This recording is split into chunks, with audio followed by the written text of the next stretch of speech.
निवडणुका असो अथवा निवडणुका नसो, देशामध्ये राज्यामध्ये परिस्थिती कोणती असो, त्यावेळेस RSS आणि भाजप हे 24 तास 7 दिवस 12 महिने हे लोकांमध्ये असतात, लोकांसाठी कामं करतात किंवा त्यांचा जो काही रिलेशन आहे ते लोकांसोबत हे नेहमी आणि नियमित असतं, असं वारंवार निदर्शनास आलेलं आहे. आणि आताच्या भाजपच्या यशाला हे 4 ते 5 वर्ष नाहीत, याच्या मागे अखंड असा मोठा इतिहास आहे. एक असं मोठं कष्ट आहे, अशी मोठी संघटना आहे. त्याचं सर्वांचं यश म्हणजे आता ही भाजपचे चांगले दिवस आहे.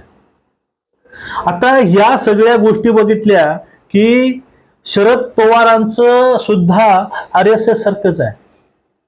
शरद पवार सत्तेमध्ये असो नसो, निवडणुका असो नसो, काहीही नाकारच ना, पण शरद पवार हे नेहमी ऍक्टिव्ह असतात. आता ऍक्टिव्ह कशामध्ये? की तुष्टीकरणाच्या राजकारणामध्ये.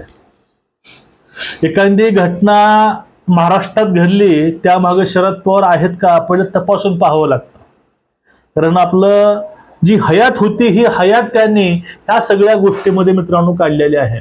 आता सध्या जो काही मोदींना देशवासियांना जे आव्हान केलंय, विनंती केली आहे पेट्रोलची आणि सोन्याची, यावरती शरद पवार शांत राहतील असं मला वाटत नाही. आणि सध्या जे काही समीकरण एक महाराष्ट्रामध्ये बनत आहे त्याच्या मागे सुद्धा तेच आहेत. आपल्याला या सगळ्याच विषयावरती आज या व्हिडिओच्या माध्यमातून चर्चा करायची आहे. तत्पूर्वी सर्वांना विनंती आहे, चॅनलला सबस्क्राईब करा मित्रांनो, बेल आयकॉन दाबा. रामकृष्ण हरी, नमस्कार, राम राम. बघा, आता देशाची जी काही आर्थिक अवस्था आहे ही अवस्था खरंच नाजूक आहे. कारण मध्य पूर्व जो भाग आहे, आखाती देश आहे, त्या देशामध्ये सध्या युद्धजन्य परिस्थिती आणि झालेलं युद्ध यामुळं आर्थिक संकट ही त्यांच्यावरती आलंय. आता त्यांच्या आर्थिक संकटातून त्या लोकांना जर सुधारायचं असेल तर त्यांना एकमेव पर्याय आहे, जे आपल्याकडे इंधन आहे त्या इंधनावरती अतिरिक्त कर लावून ते इंधन विकणे आणि आपली जी काही आर्थिक हानी झाली ती हानी भरून काढणे, हे त्यांच्याकडे पर्याय आहे. म्हणून ते आपल्यावरती अतिरिक्त दर लादू शकतात किंवा लादत आहेत सुद्धा. आणि जी भारताची अर्थव्यवस्था आहे, भारताचे काही जे अर्थकारण आहे, हे असंच मजबूत ठेवण्यासाठी मोदींनी एक आव्हान केलंय. तुम्हाला त्यापूर्वी एक गोष्ट सांगतो, मी राजकुमार जगताप फक्त मराठीमध्येच विश्लेषण करतो असं नाही.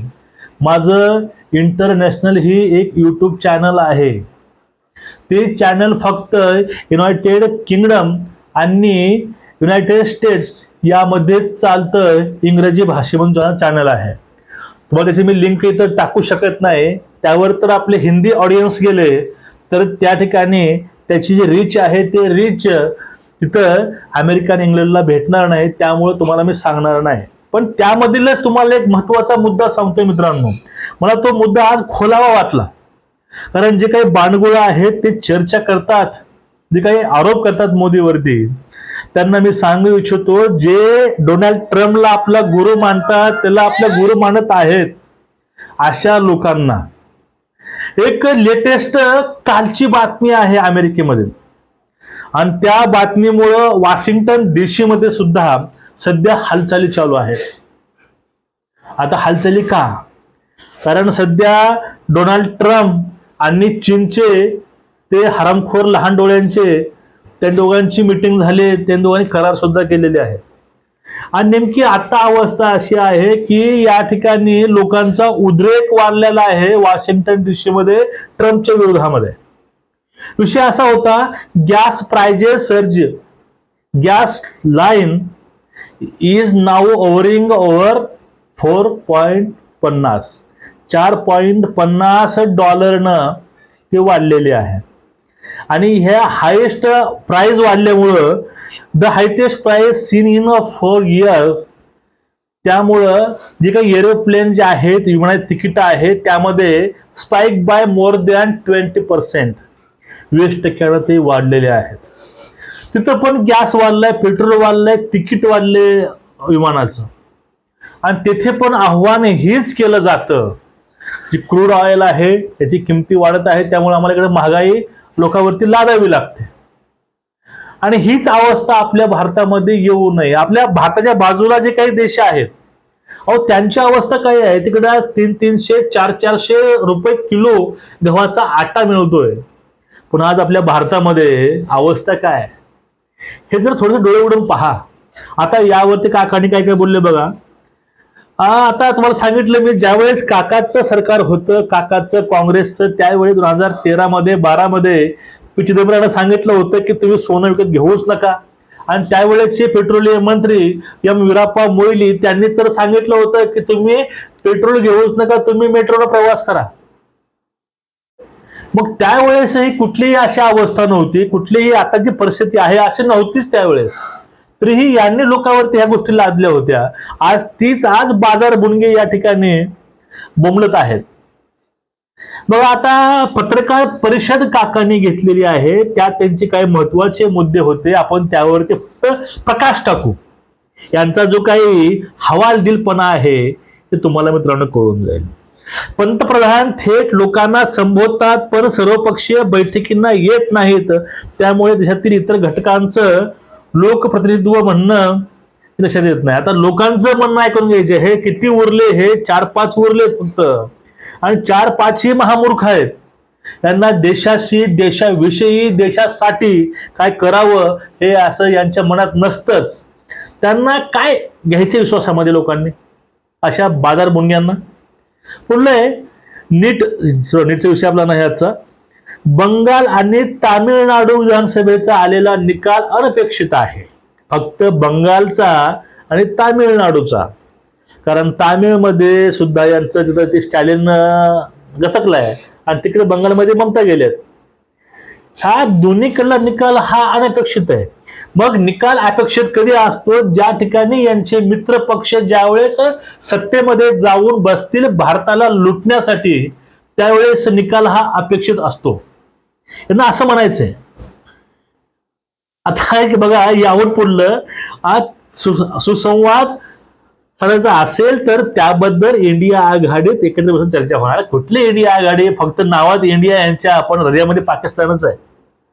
आता पुढलं जो होता तो पुढला ते विकास लवंडेचं हे बोलणार नाही तसं होईल का. विकास लवंडे यांनी वारकरी संप्रदायातील घुसखोरांची जी यादी जाहीर केली, त्यातील एका गुन्हेगार प्रवृत्तीच्या व्यक्तीवर आज गुन्हा दाखल झाला आहे. म्हणजे लवंड्यांची जी मांडणी केली त्याचाच हा परिणाम आहे. आता वारकरी संप्रदायामध्ये घुसखोरी कोण केलेली आहे, वारकरी संप्रदायामध्ये घुसखोरी यांच्या सो कॉल्ड जे पुरोगामीवादी काही जे आहेत मंडळी यांनी केलेली आहे.